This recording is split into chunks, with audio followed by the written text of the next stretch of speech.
The Bazaar holds a secret, a new feature that Reynad is exceptionally excited for and very nearly shared with us. But did he tell us too much? Can we figure out what the secret source behind the Bazaar truly is? Yeah, why not? I'll talk about it. We haven't shown you guys much stuff in a while. So you know how I said it's a hero-based game, and every hero has like a 100-card pool that you're drafting from? You know, the plan was to release more heroes over time, right? We're thinking about this like a live service game. So we were thinking, you know, how do we do that over time in the Bazaar? Well, one thing we're going to do is release more heroes, right? More sets of cards. But what if you're like a player that mains one specific hero? And all these new heroes that are coming out aren't that interesting to you because your hero doesn't have anything new. So we were thinking, like, how do we also let us build on existing heroes? And so yeah, we're thinking of... And at that point, he decided to stop sharing with us. Partly because in the past, when he has shared incredibly new and inventive ideas, such as the async auto battler, the infinite lobby, it was immediately stolen by another company who built sort of super auto pets and pushed that out with a fraction of the cost and a fraction of the scope that the Bazaar has. So they're going to be keeping this to themselves, but has he revealed too much? So they are looking for a way, a means to add new features or new shiny things to old classes when they're releasing new content. So you're a Pygmalion main. Pygmalion is one of the first 4 characters that come out with the game. You, if you're only ever going to play Pygmalion, would not be excited by new heroes. So what are they going to give you to make you excited to play more Pygmalion every time a new update drops? Like, in our game, everybody is drafting from a different card set, depending on what hero you picked. Like, every hero has its own, like, 100-card set that you can draft from. And, that actually has some exciting features. I'm excited to announce in the future too. But so you're going to be drafting from your 100-card set, but there are exciting new features coming to that. So what could this possibly mean? We have a couple of potential ideas.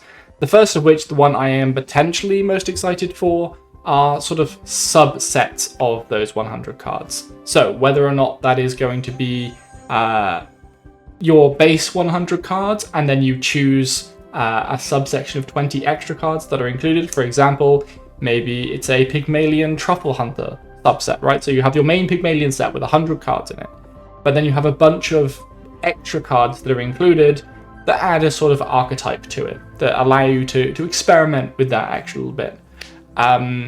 That's an interesting idea. It does mean there are going to be 120 cards coming with each class, or maybe not 120 to begin with. Maybe this is something they introduced in the first expansion. That's a lot of cards for each character every time they come around. So, and he does specify 100 cards over and over, so maybe that's not that.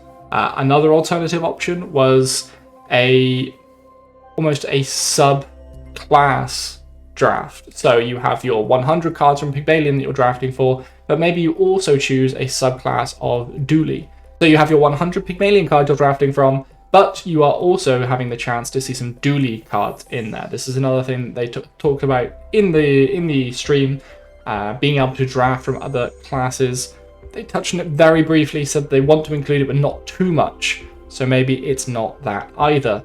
There is obviously the default option, if you will, of having perks or traits or talents or some sort of tree of things, some skills that you pick before the match.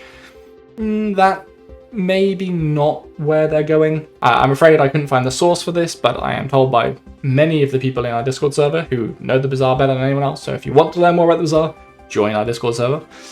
I'm told by many of them that Reynad, at some point, whether it was in the stream or somewhere else, said that they don't want to add too much decision making before a match. So things like a talent tree where you decided to buff Pygmalion in a bunch of different ways before you hit play, that's not what they're looking for. And that lines up, right? Because they want to create a game where you are drafting. They don't want you to be able to force specific things.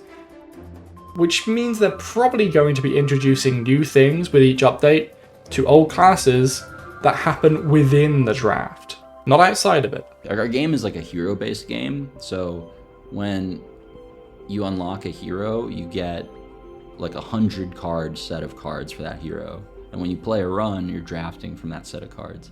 So every time we release a new hero, it's like we're releasing a new TFT set, except players are drafting different TFT sets against each other. This kind of confirms for me some of our assumptions so far, that it's probably not one of those sub-card sections, because he's specifically talking about people drafting from a 100-card set. I could see a world in which there are these extra subsets tacked on later on. That's still a possibility for me, but I'm leaning towards other ideas based on this. You are drafting from that 100-card set. Any chances of a hero's card pool being shared for more combinations? Yeah, that's a really interesting design choice, is like how much cross-class drafting do we want to allow? And the answer is definitely some, because you get some really cool stuff that happens when you can get cards from another class. But you don't want it to be like too common, because then everyone's just playing with everyone's cards, and then there's like no hero identity to begin with, effectively.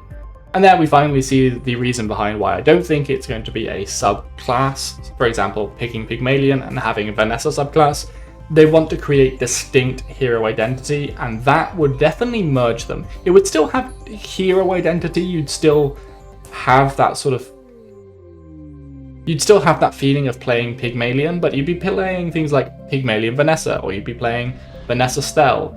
You wouldn't necessarily have that feeling of playing Vanessa or playing Mac, for example. Is the hero level over time? Not anymore. Originally we were going to do some version of that for like out-of-game progression, but we're doing different stuff now. And one final nail in the coffin for outside of game progressions or talents or things like this, they are removing yet another thing in terms of outside of the game. So your hero level progression that they used to have, which is a thing that I actually quite like. I like being able to see I get the endorphin rush of seeing my hero level pop up. Yeah, that's not going to be happening anymore. And I'm excited to see what they're doing to replace it, but that isn't happening. So what do I think we are getting? What is the secret sauce behind the Bazaar? This way of keeping the game fresh, even for those older classes. And there's something that throughout all of these clips, I don't know if he was careful not to bring up, but he definitely didn't remotely touch on.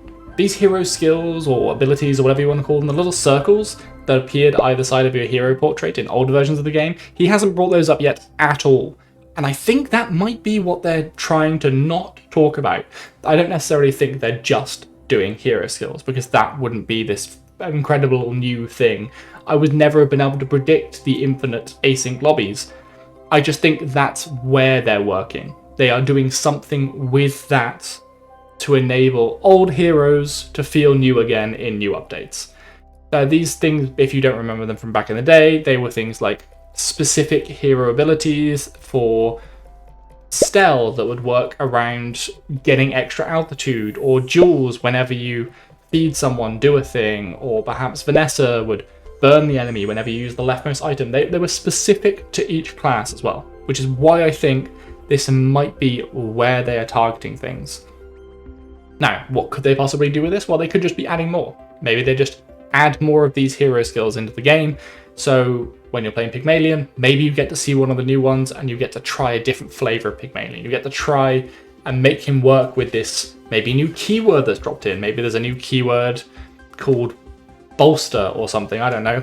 And whenever you perform a certain action, maybe whenever you gain regeneration, bolster makes you gain strength. And maybe there is a new Pygmalion skill that gives you 5 bolster for every large item you have. Something crazy like that. Just ways to use the new tech that they develop for new heroes and give little bits of it to old heroes, or at least give new things for old heroes to play with. There's also the potential that this is a decision before you jump into the game, and you actually get to choose from maybe there's like 20.